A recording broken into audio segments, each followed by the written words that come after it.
centré en fait ses recherches sur le continent sud-américain et en particulier sur les îles Galapagos. Et l'idée de la théorie de l'évolution est née de ce voyage et des observations biologiques qu'il y a faites. Alors, ce qui est assez intéressant, c'est que ce voyage a commencé en 31, c'est fini en 36, et que son ouvrage sur l'évolution, son grand livre, est paru en 59. Donc vous voyez qu'il y a eu un temps de maturation extrêmement long entre les observations qu'il a faites et la matérialisation de son travail, de son théorie. Alors, qu'est-ce que Darwin a observé au cours de ces 5 ans passés sur le Beagle? Alors, ce qui est intéressant, c'est qu'il a observé qu'il y avait plus de similarité entre des espèces observées sur un même continent, en l'occurrence le continent sud-américain, que des espèces vivant sous des latitudes identiques, mais dans des continents différents. Il existait des ressemblances entre les espèces fossilisées sur un même continent et des espèces toujours présentes sur ce dit continent. Et enfin, il s'est aperçu qu'il existait en fait des espèces uniques, des espèces dites endémiques. Alors retenez ce mot, endémique, c'est un vocable important. Qu'il existait des espèces endémiques qui correspondaient souvent à des isolats géographiques, comme ce qu'on observe donc dans les îles Galapagos, au travers des fameuses tortues des îles Galapagos, des fermes de pinsons des îles Galapagos, ou des fermes de cigottes marrons. Alors, j'insiste un tout petit peu sur les fameux pinsons, parce que ces observations extrêmement précises, uniquement morphologiques, en fait, plus d'un siècle après, un siècle et demi après, ont été confirmés au niveau moléculaire. On verra, quand on en arrivera au niveau de l'évolution moléculaire, on reverra ces 2 diapositives qui expliquent, à partir de la concentration dans un facteur de transcription qui est le BMP4, comment ces éléments morphologiques, ici au niveau du bec, qui correspondent à des adaptations morphologiques liées à l'alimentation, à des niches alimentaires, sont liées en fait à une modification du niveau d'activité transcriptionnelle du facteur BMP4.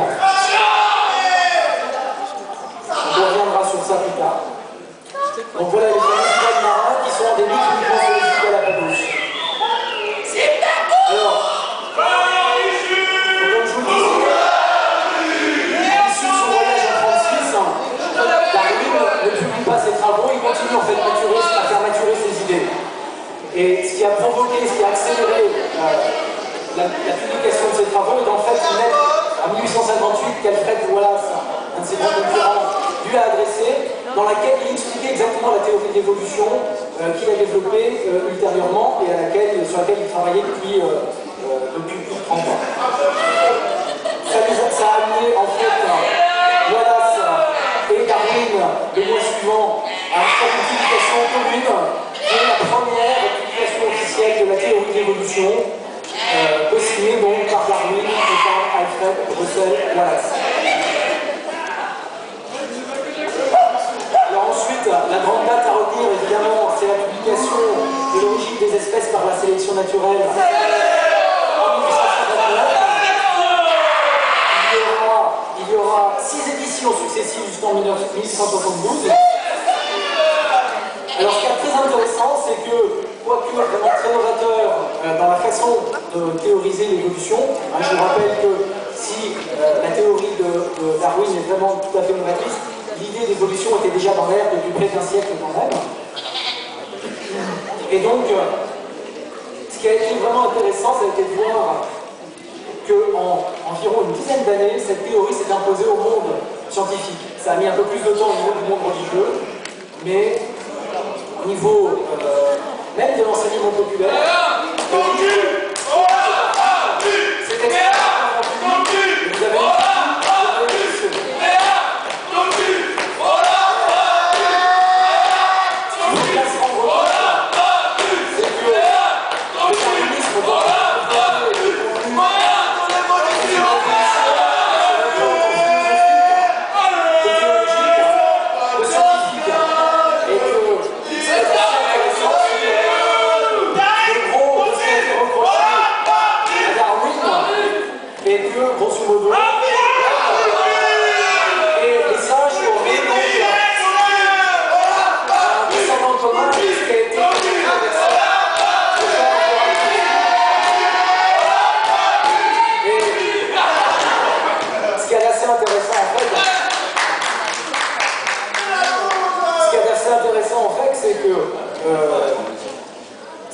notion d'ancêtre commun n'était pas quelque chose qui, dans un premier temps, était développé par Darwin. Et ce sont ces détracteurs qui, quelque part, l'ont poussé dans cette direction et a amené à préciser dans les éditions suivantes sa pensée. Alors, on va aborder donc maintenant les points importants de la théorie darwinienne. Donc, la notion d'évolution, évidemment, mais là encore, la notion d'évolution était déjà dans l'air depuis Lamarck et quelques autres. Cette notion d'évolution implique qu'il existe un ancêtre commun, c'est donc sur ce point précis que les principales ères avec les religions sont apparues. La notion de gradualisme liée à la transformation progressive des individus, la multiplication des espèces, et le point vraiment fondamental qu'on va un petit peu développer maintenant, est l'aspect, et en fait, ce qui explique la théorie de l'évolution, son moteur au travers de la sélection naturelle. Alors, on va maintenant...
d'hérédité génétique moléculaire, bien évidemment, et qu'au travers simplement de ses observations au Galapagos et en Amérique du Sud, et la puissance de son esprit, il a réussi à imaginer cette notion de transmission des caractères, d'évolution pareille, progressive par gradualisme, qui explique la micro-évolution, mais aussi il a réussi à émettre une hypothèse et une théorie autour du phénomène de macroévolution, dont on parlera un petit peu plus tard, qui n'est pas basée sur le gradualisme.